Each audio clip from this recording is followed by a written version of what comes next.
आपने पूछा है। अच्छा, IMF से जो कर्जा लिया गया, मैं आपको बता रहा था कि इन्होंने कर्जे ले के पैसा ले के अपने घर भर लिए, अपने बच्चों को बाहर भेज दिया, अरबों खरबों, और इतना पैसा है कि इनको खुद नहीं पता, और पूरी दुनिया भी, आम बंदा तो सोच भी नहीं सकता कि इन्होंने इतना पैसा लूटा है। उस कर्जे को मेंटेन करने के लिए जो PTI की हुकूमत ने कर्जा लिया था, और कर्जा लेके जो उसकी मैनेजमेंट थी वो इतनी अच्छी थी कि उसकी किस्तें जा रही थी, कर्जा कम हो रहा था, खसारे कम हो रहे थे।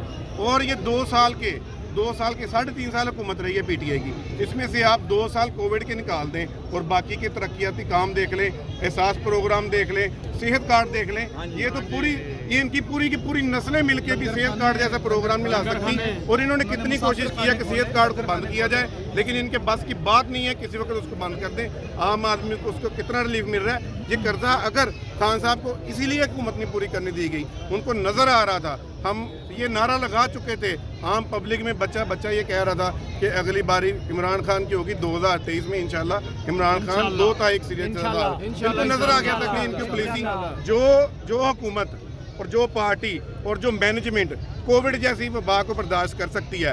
और इनकी जो पॉलिसियाँ हैं, आप सब लोग इस बात के गवाह हैं कि हमारी जो पंजाब हुकूमत की पॉलिसी थी, हमारे ही सिंध में पीपल पार्टी में इन्होंने इसका मजाक उड़ाया था, इसको स्मार्ट लॉकडाउन का मजाक कहा था, माइक्रोसॉफ्ट का था, पता नहीं क्या मजाक उड़ाया, और पूरी दुनिया ने इसको कॉपी किया है। कोविड के जो हमारे जहाँ पे पॉलिसियाँ बनी हैं मैनेजमेंट के लिए, वो दुनिया की बेहतरीन यूनिवर्सिटी में उसको लागू किया गया है और लोगों को समझाया जा रहा है कि खुदा न खास्ता दुनिया में इस तरह की कोई वबा है तो आपने इस तरह मैनेज करना है। आखिरी सवाल पे पूछना चाहूंगी कि ये भी कहा जाता है कि इमरान खान को पता था कि उसकी हुकूमत जाने वाली है, इसलिए पेट्रोल की कीमतें बढ़ा के 10 रुपए सब्सिडी दी ताकि ये जो हमारे हुकूमती खजाने पे इतना बड़ा बोझ डाला, उस वजह से भी गुर्बत ज्यादा हो गई। नहीं, ये मुखालिफिन का कहना है, अगर खान साहब ने इस तरह किया था तो उसकी कोई वजह थी। देखिए आज अच्छा चलें ठीक है, एक बात मान लेते हैं इनकी कि इन्होंने इस तरह किया था, आज इनसे क्यों नहीं हो पा रहा।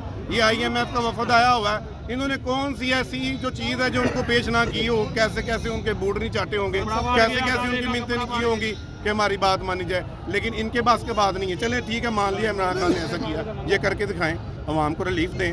इन्होंने तो 273 रुपये पेट्रोल कर दिया। हम साहिवाल से आते हैं, आज 10वां महीना हो गया है। खान साहब, आपने सवाल पूछा था अंकल से कि आप किसकी कॉल पे हैं। अल्हम्दुलिल्लाह मैं दावे से कह सकता हूँ कि जहाँ पे जितने PTI के लोग हैं किसी के कॉल पे नहीं आते, ये एक्टिव रहते हैं। जैसे कोई हंगामे ऐसे कोई सूरत हाल होती है, ये अपनी गाड़ियाँ निकालते हैं, अपना पेट्रोल डलवाते हैं, खुद से खाना खाते हैं। और अगर इनमें से कोई बंदा पैसे ले सकता हुआ, अगर किसी ने कहा हुआ कि हमें पैसे दे, हमने जाना है, तो मैं आज PTI छोड़ दूंगा। मैं दावे से बात कर सकता हूँ कि PTI का कोई हम में से बिरयानी वाला नहीं है, कोई बोतल वाला नहीं है, उससे खाते हैं। वो भाई ने कहा मैं अपनी दुकान बंद करके आया हूँ, हम साहिवाल से हैं, हम ताजिर बरादरी से ताल्लुक़ रखते हैं, ये भी मेरे साथ हैं और भी रहे, हम अपना कारोबार छोड़ के आए हैं, इमरान खान साहब के साथ यकजहती के लिए आए हैं। मैं आज आपको बताने जा रहा हूँ कि मैं जब PTI में आया और उसके बाद जब मैं एक्टिव हुआ और जब मैं कारोबार, लोग मुझे कहते हैं यार तुम तो कारोबार छोड़ के चले जाते हो, तुम्हें अकल नहीं है, ऐसे बातें करते हैं। मैंने खान साहब की एक बात सुनी थी कि यार उन्होंने ताजिर बरादरी को खुद ये मदऊ करके बात की थी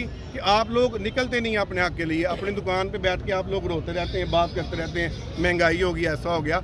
और इन्हीं लोगों ने जो इनके चमचे थे, इन्हीं लोगों ने कस्टमर को डीलिंग बना ली हुई थी। कोई कस्टमर कहता था डिस्काउंट करें, ये कहते थे तब्दीली के मज़े लें। अब वो बिलावल आया, वो जो क्या मैं उसको लफ्ज़ नहीं बोल सकता, हमारी तरबियत नहीं है ऐसी कि हम उनको ऐसे बात कर सकें। उन्होंने कहा वेलकम बैक टू पुराना पाकिस्तान। मैं ये पूछना चाहता हूँ बिलावल से और उनके सारे हवारियों से और सारे पिट्ठुओं से, डाकुओं से कि पुराने पाकिस्तान में आए हैं, मज़ा आ रहा है, अब यहीं पे कब्र बनेगी आप लोगों की कि नया पाकिस्तान जाने के लिए खान साहब के साथ आएंगे आप। थैंक यू सर, शुक्रिया।